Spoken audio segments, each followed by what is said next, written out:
nyiri pamberi. Ko mudhara tikunzwa kuti makatengesa zvimwe zvigunwe bvutsuma musisina zvimwe zvigunwe.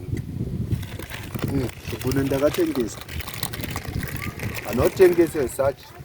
Ndakanovapa. Makavapa sei? Zvakafamba sei? Kunenge kuchiitwa sei?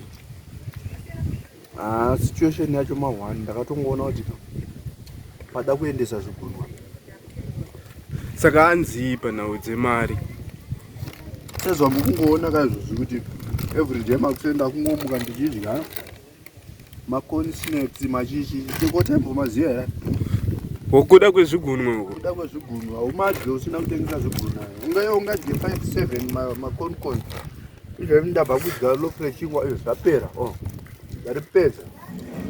Madhezi aya tatotya kupedza malofu echingwa because ndinongoziva kuti hauna imwe mari yekutenga chi?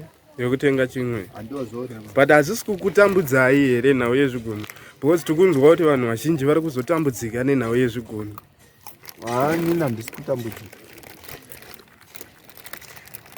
Saka chakabviswa sei? Makabvisa zvingani? Makatengesa zvingani mimi?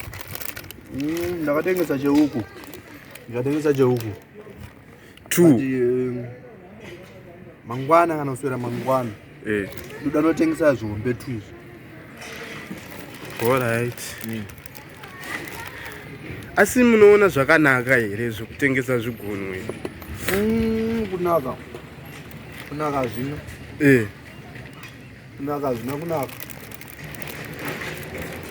Nokuti apa imimi hamucharoya vamwe kama kutozviroya imimi makudya mega kaimimi nyama yenyu hamuchadye yevamwe makudya yenyu pachizvenyu kaimi. Mune vana kumbere momboita muchinovapa ndombokupaiwo 2-3 muchinovapa. Muri tinayo. Muri munayo? Saka mune bank account number.